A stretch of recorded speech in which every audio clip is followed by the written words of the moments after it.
a compris que le temps presse, mais est-ce un argument valable pour s'affranchir des méthodes scientifiques? Allons poser la question à Hervé Setz. Bonsoir, directeur de recherche au CNRS, spécialiste en biologie moléculaire. Merci d'être avec nous en direct sur LCI. Vous êtes très critique sur la méthode du professeur Raoult. On a vu dans un message les réserves du CNRS sur la méthode scientifique. Vous dites, et je l'ai lu dans un article, on assiste à une vraie fraude scientifique concernant la méthode du professeur Raoult. Pourquoi dites-vous cela ? Oui, absolument. Mais c'est vrai que c'est quand même un petit peu curieux, enfin, de mon point de vue, de voir que les gens sont en train de s'écharper sur des questions d'effets secondaires. Est-ce que la chloroquine a ou pas des effets secondaires? Si c'est tout ce qu'on a, j'entendais l'intervenant juste avant moi dire on a une solution, on a un outil qui marche, utilisons-le. Mais juste non, en fait, non, c'est la chloroquine n'a pas l'air de marcher. Donc c'est pour ça que, avant même de se demander si c'est un médicament qui est vieux, qui est bien connu, dont les effets secondaires sont bien connus, posons-nous la question de savoir s'il marche. Et effectivement, les études qu'on a tendent à nous montrer que non, il ne marche pas. Et l'étude dont il a été beaucoup question, l'étude du labo du professeur Raoult, en fait, elle aboutit à la conclusion que la chloroquine marche contre le Covid-19 en fraudant, en manipulant les données, en omettant des cas qui les arrangeaient pas, en inventant des données là où elles n'existaient pas. Et bon, s'ajoute en plus un vrai problème de compétences techniques, parce qu'en fait, on s'aperçoit que les mesures qu'ils ont faites par RT-PCR, elles sont tout à fait erratiques. En fait, le même patient peut sortir positif un jour, négatif le lendemain, repositif le surlendemain.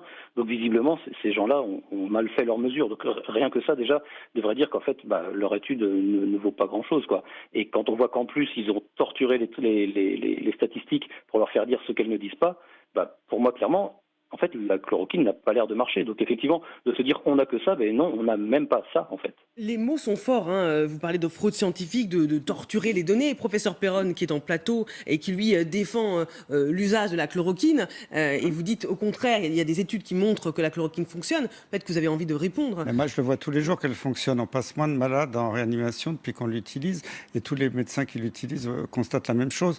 Alors, quand on dit qu'il y a des bidouillages statistiques, il n'y a pas de groupe témoin, donc il n'y a pas de statistiques.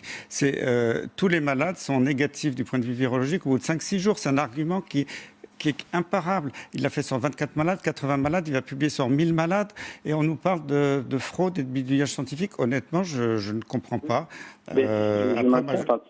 Oui, c'est qu'en fait, il faut quand même pas oublier que le Covid-19, en fait, la plupart des malades en guérissent par eux-mêmes. Donc effectivement, attendez, moi je traite pas les gens jeunes, en bonne santé, qui n'ont pas de facteur de risque. Je sais qu'ils vont guérir. On ne traite que les gens qui arrivent à l'hôpital, qui sont moyennement sévères, qui ont un début de pneumonie, pour ne pas les passer chez mon ami Gilles Lianan, le réanimateur. Voilà, c'est ça l'intérêt. C'est pas de traiter tout le monde. On n'a jamais dit ça. C'est de traiter les formes moyennement sévères. Il y a une étude chinoise avec tirage au sort randomisé qui démontre que sur ces formes de pneumonie pas trop sévères, quand on donne l'hydroxychloroquine, les gens guérissent plus vite, et que tous les cas qui sont aggravés, ils étaient dans le groupe qui n'était pas traité. C'est publié et c'est randomisé selon les canons de la médecine internationale. Après, je veux bien Il y a l'expérience qui remonte de New York, qui remonte de l'Italie. Tous les médecins qui l'utilisent témoignent. Il y a un médecin en Lorraine, il a caché son nom pour ne pas être attaqué par ses copains, qui a dit, depuis que je l'utilise, je passe plus les gens en réanimation. Voilà, il faut écouter aussi l'expérience de terrain. On ne va pas attendre encore un mois les résultats des études randomisées avec des milliers de morts. Exactement, on est dans l'urgence, mais c'est justement une raison de plus pour agir avec intelligence. Excusez-moi de vous contredire, mais effectivement, on traite les gens et ils guérissent, mais pour moi, ça n'est pas une preuve que le traitement a marché. Ils auraient guéri également sans traitement. Quand ils sont morts, on est sûr que ça n'a pas marché.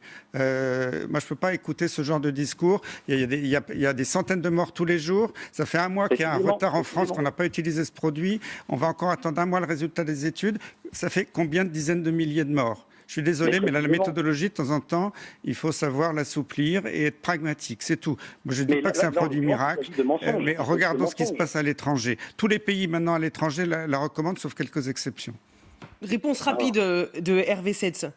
Oui, non, en fait, il n'existe aucune preuve de l'efficacité de la chloroquine. Je suis désolé de vous contredire à nouveau. Désolé, quand un virus diminue, qu'il a disparu en 6 jours, c'est une preuve scientifique. Il faut arrêter de dire ça. Puisque pas besoin d'un groupe témoin. Si nous attrapons le virus, il va aussi finir par descendre. La plupart des gens en guérissent. En Chine, le virus, il mettait 2-3 semaines à disparaître. Il ne faut pas raconter des choses qui sont fausses sur le plan scientifique. Mais précisément, dans l'étude du professeur Raoult, dans ce fameux groupe qui a été traité à la chloroquine, les patients qui ont été recrutés étaient justement plus en avance dans leur maladie. Donc c'était ceux qui étaient déjà en train d'éliminer par eux-mêmes le virus. Enfin, je veux bien discuter, évidemment, on est là pour ça, c'est ça la science. La science, c'est précisément de discuter, de mettre en contradiction les arguments les uns avec les autres. Là, juste d'asséner, je suis le meilleur du monde et écoutez-moi parce que je suis en train de sauver des vies, je suis désolé, ce n'est pas un argument. On a Ce compris n'est pas parce qu'il y a des centaines de morts qu'il faut faire n'importe quoi, précisément pas. C'est précisément parce qu'il y a des centaines de morts qu'il faut agir avec intelligence, avec raison, rationnellement. Attendant que tout le monde soit mort, on aura des certitudes et puis c'est très bien. On a compris la ligne de divergence ce soir entre le CNRS et le professeur Raoult et ses défenseurs. Merci Hervé Setz, directeur de recherche au CNRS et spécialiste en biologie moléculaire, d'avoir exposé vos arguments. Professeur Peron, merci d'être venu sur LCI.